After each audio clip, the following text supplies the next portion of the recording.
Howdy everybody in YouTube land. I figured while I'm feeling a little under the weather, I might as well do a video of this particular oscilloscope. Now, I just went to the Vintage Computer Festival show and I picked this guy up. And it's a nice scope. I'm not too familiar with it. I know some people on YouTube that have it, but as far as I'm aware, it works fine. And it has version 2.3. I took the module out. Yeah, it's working fine. So if I go to the utilities, I can do self-test, do a display, self-test, everything's good there. You know, DAC. Yeah, see, I can't do that. ROM. Looks like it's good there. RAM. Test passed. It all passed. So everything on this particular oscilloscope works, but from what little I know, what I've researched, there are some glaring details that we need to pay attention to before it happens. And one, we need to dump the ROM, but not only do we need to dump the ROM and preserve it, we also need to dump the Dallas chip. There's a Dallas battery in here that contains all the calibration data for this particular machine. So we need to get this apart and we need to do an inspection of that main board and see what we have to do to get that information dumped off of those two chips. To get this guy apart, all we need to do is remove these two screws. I don't think we need to pull this out, but I'm not sure. And possibly that screw, but although it appears all that screw is doing is holding this bag on, which that has the probes and stuff in it. So let's just pull those two screws out and see if that's all we need to do to get this thing apart, which I think so.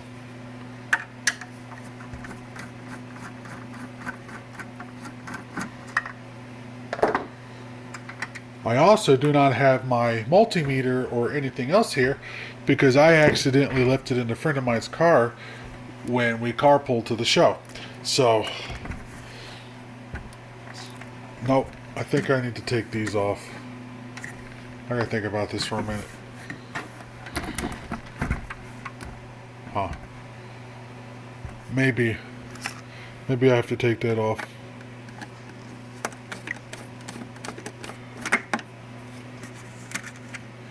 Alright, so that's out.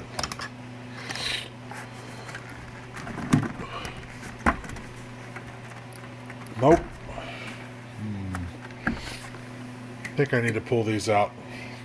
I'll be back in a second once I figure this out. Actually, that's all I needed to do was just take those three screws out. Actually, I didn't even need to take the top one out. The top one doesn't come out. Just these two bottom ones. Anyway, now that we have the top off of our HP 54601 scope, let's see what we have inside here. Alright.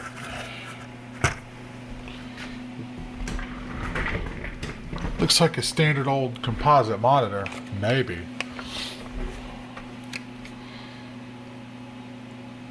Not bad. Another thing I've seen these do too is the vertical output capacitors can fail in these. It cause all kinds of problems with lack of vertical height. Hitachi 1992. Oh boy. The 7-inch monitor from 1992. So she's old. Which is amazing that the Dallas battery is still holding a charge.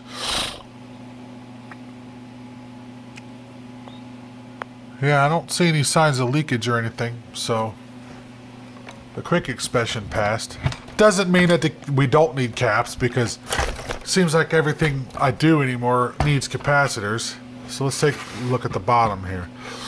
Ooh, look at these custom components. Oh yeah, this thing's nice. And there it is, there's the battery, and there's the ROM. So pull this out. So we got to pull this ROM and dump it. We also have to pull this Dallas out and dump it. And of course, that's soldered on. 1992. So, I gotta think of how... I gotta figure out how I'm gonna get this board out. Because I have to get this board out to get that Dallas battery out. So let me figure that out. I think I gotta take that screw out, that screw out, that screw out. I have to loosen this nut. These two screws have to come out. But then what about this ribbon cable? Does this ribbon cable unplug? No, this ribbon cable looks soldered to the board, so... Okay, alright, well, let's get this board out. So pulling the board wasn't too bad. All I had to do was take all the screws out of the top, then unplug the ribbon cable from the monitor here, and then the power supply back in there, which freed these two cables up. This had to be unplugged, and then there's a ground connection that plugs under here. Then these two screws have to come out, which is fun, so you don't drop them in there, because these are the acquisition units. And then the board just, once that nut's out, the board just lifts out of the way, like such. Oh, and you got to pull this out, which is the brightness control, comes off of there. But yeah, that's all there is to it. So now I can pull that out of my way. Alright, so now I can actually get this chip out, and I can set this out of the way while I'm doing that. And there we have it. The board is out. I set that off to the side, and these modules literally just come up and pull out of the holes. And those connections literally just rest right on these, which is kind of interesting. It's not soldered down or anything. They just rest there. So I wonder...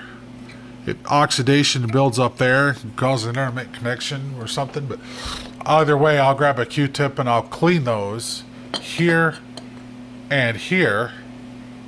That way we can ensure there's not a bad connection. But in the meantime, first thing we have to do is we have to pull this ROM so we can dump it, which I'm going to carefully do that.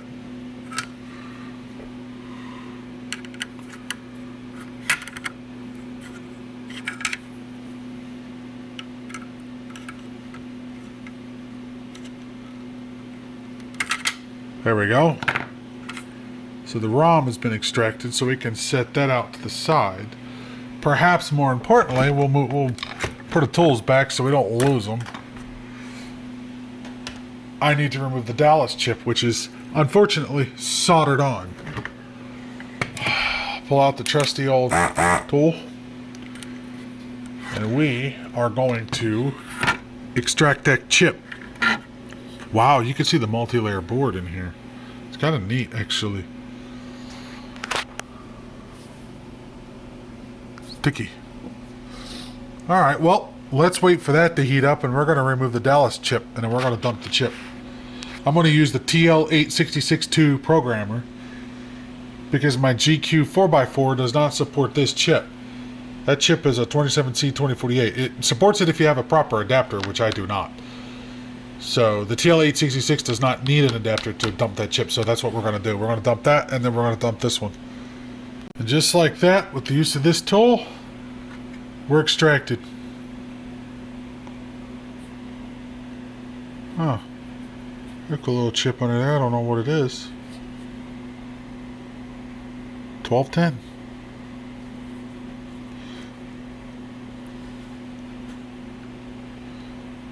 Alright. So let's get the programmer prepped up, and we're going to go dump that chip.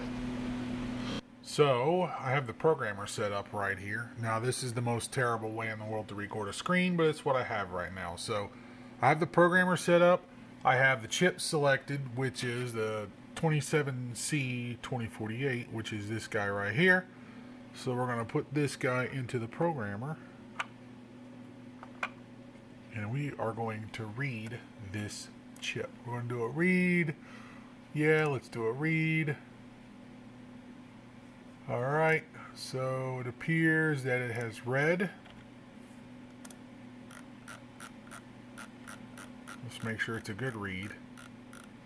It is. There's all the functions, math functions. Okay, so I got a good read. So let's save that into my HP scope folder. We're going to be HP 54601 V2.3.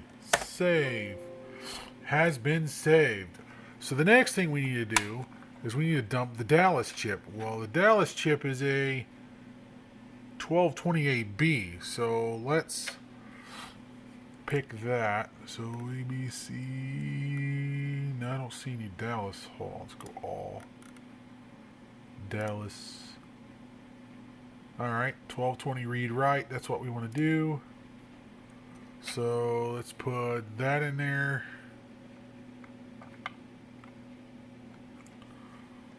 Do a read.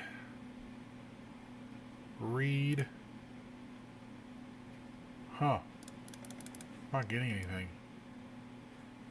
What in the world? Let's see. Read.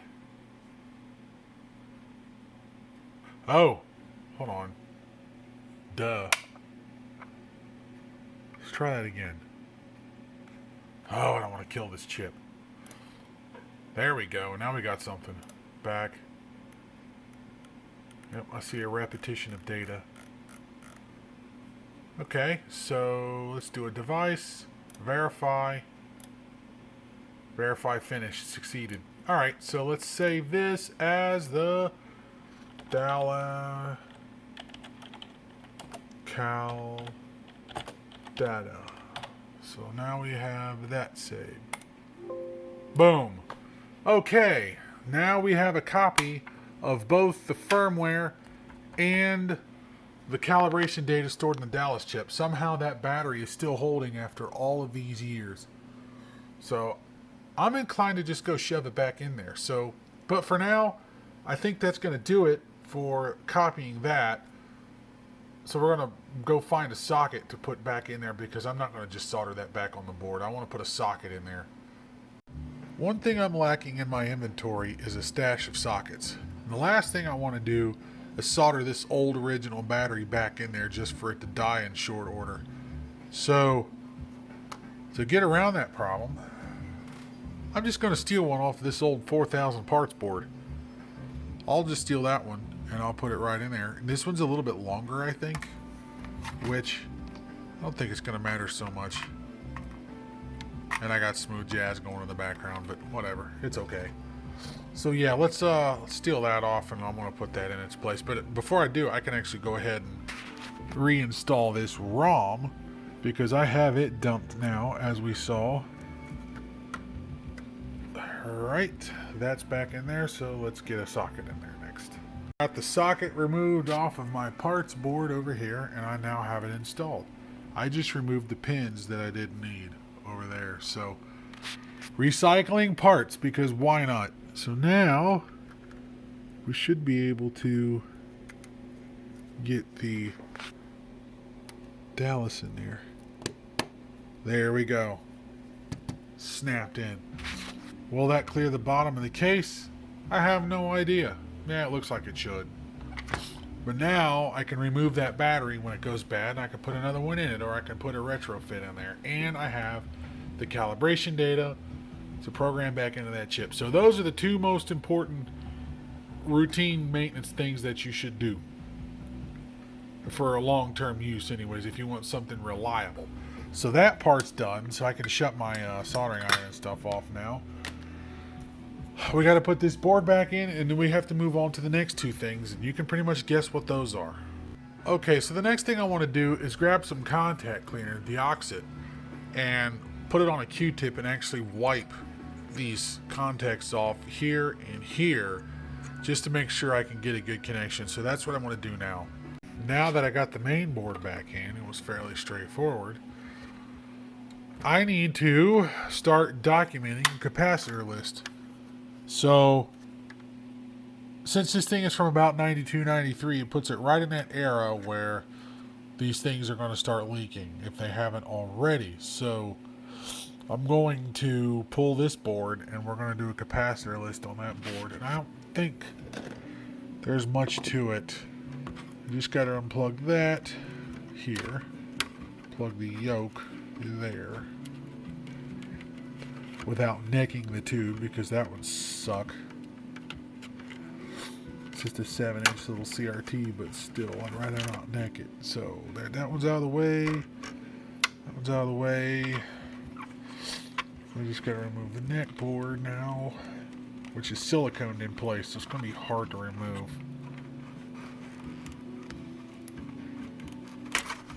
But it will eventually subdue, which it did. The only thing left now is I got to remove this anode cap, which is here. So let me work with that for a second. Make sure it's discharged before I pull that out. Anode cap is now out of the way. So we should be able to pull this board now. So we'll take these two screws out here. There's probably a schematic for this machine already somewhere on the internet, but I don't feel like looking it up. So we're just going to do this the old-fashioned way. Assuming I'll drop my screws. There we go. Alright. So, in theory... Oh, wait. One more screw. Hiding down there.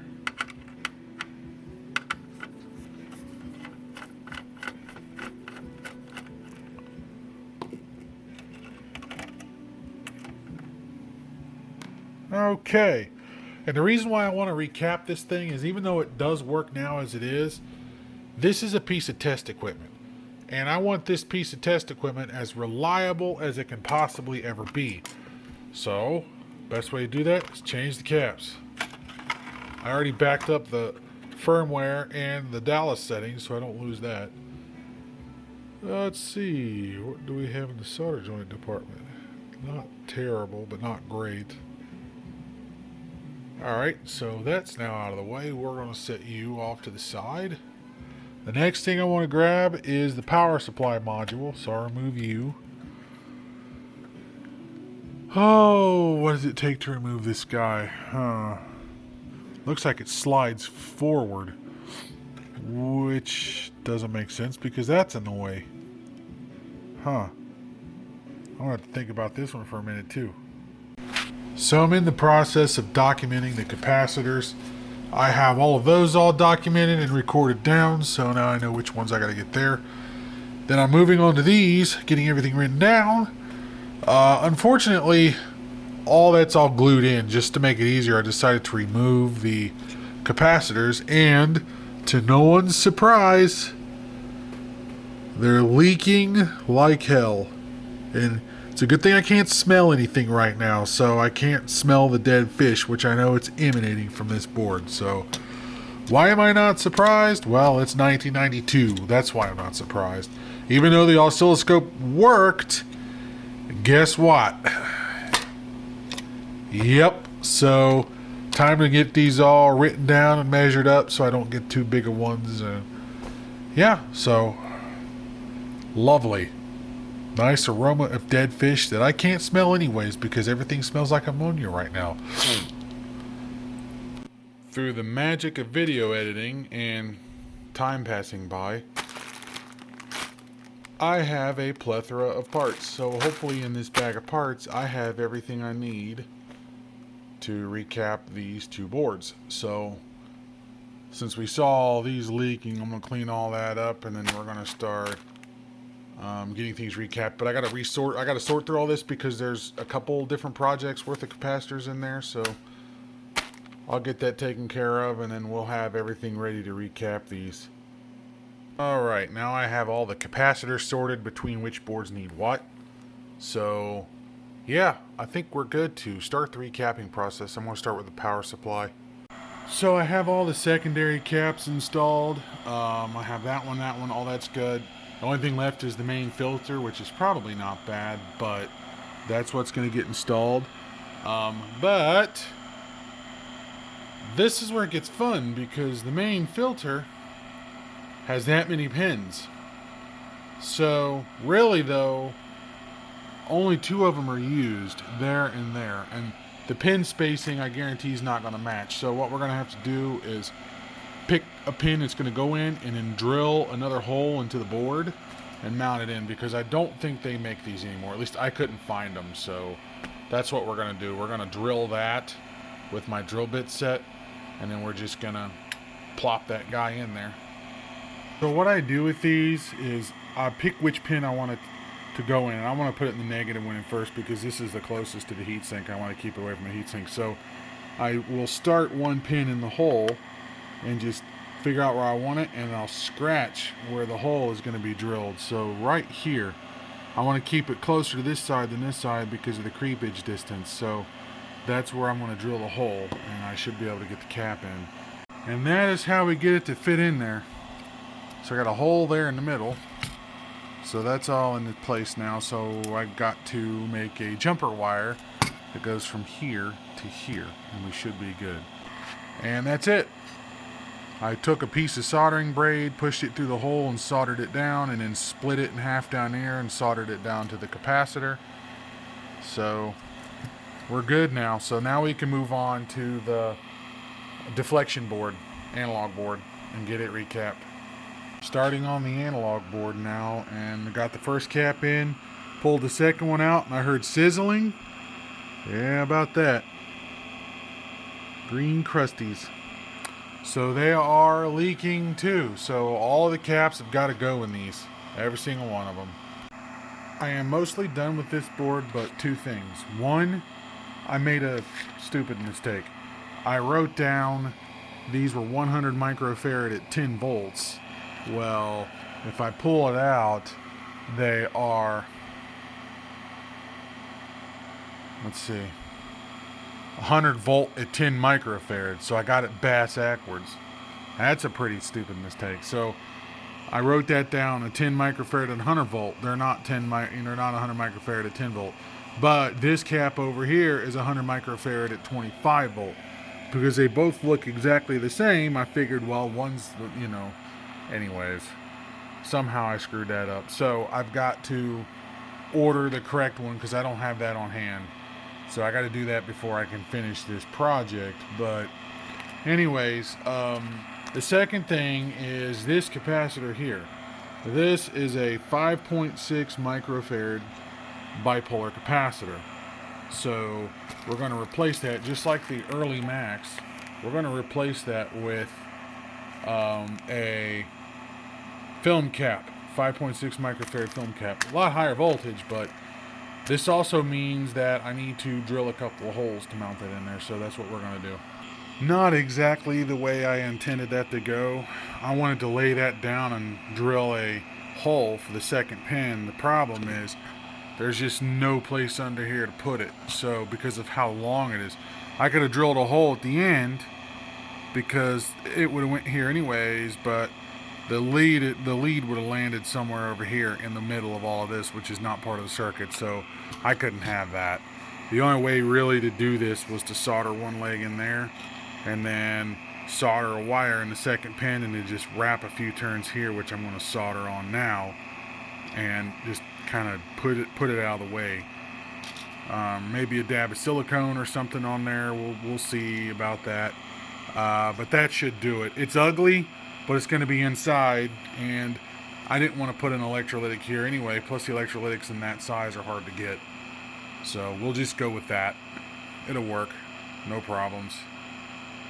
And just like that, we're done. So unfortunately, I don't have this one capacitor. I'm going to have to order that up. I'm not putting the old one back in. It might be okay, but this is a piece of test equipment, and I want it as reliable as I possibly can be. So I'll have to place the correct order for that part, and then we'll be back to finish this up here in the next 10 seconds or so for you, but it's going to take me a week for me. So let's get it done. Now that we have the proper capacitors in, 10 microfarad, 100 volt, I got some extras, we can put it in here and finally get this thing wrapped up and get it tested. Because that's what I want to do next. I want to test this thing and make sure it's all good. Now that we have all the capacitors reinstalled, all the new caps, and I have this one little weird situation going on here, it has now come the time to reinstall the boards into their correct locations, and let's test this thing, see if it fires up and works and doesn't actually fire up. And the boards are now installed. Got the power switch thing connected back in there, so That all works now. Gotta get the ribbon cable plugged in for the power. Alright, it's all good. Now I want to address this fan because it's a little bit nasty, so I'm going to go blow it out and then I'm going to mount it back on there. So we'll be right back. Alrighty then, it's now or never. Both boards are in there, fully recapped. This, just barely. It shouldn't touch the side, it just clears. Alright, so let's get you switched around here. Okay. Now I gotta grab the power cord.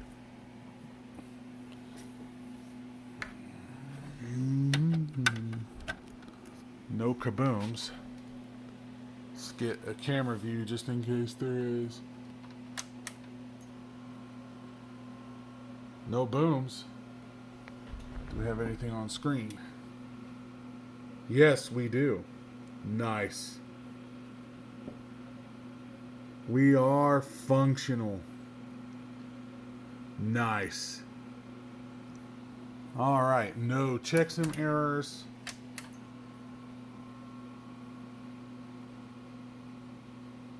Because we got a copy of the Dallas chip as we saw before. We're good. Yeah. So, alright, we got a functional oscilloscope. Nothing out of the ordinary. I'm going to go ahead and start putting it back together, then we're going to hook up the probe and check it. Alright, so there you have it. All the bad caps and the leakers. Well, they're not all bad, but some of them were definitely leaking. So that's out of the way now. Grab our probe.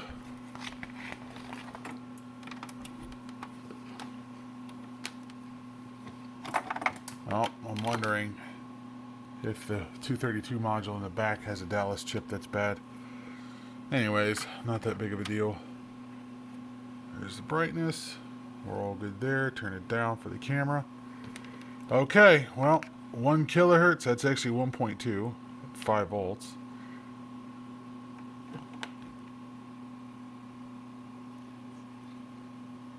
Not bad. That sucker's dead on.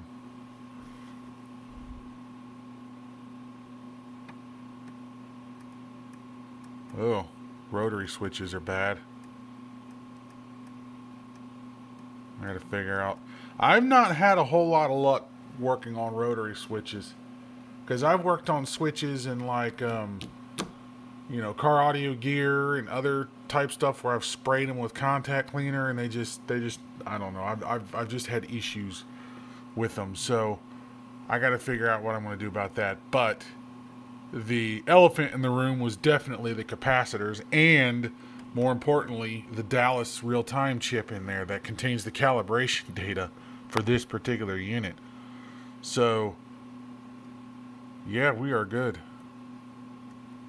You can kind of tell it doesn't have a very high sample rate, but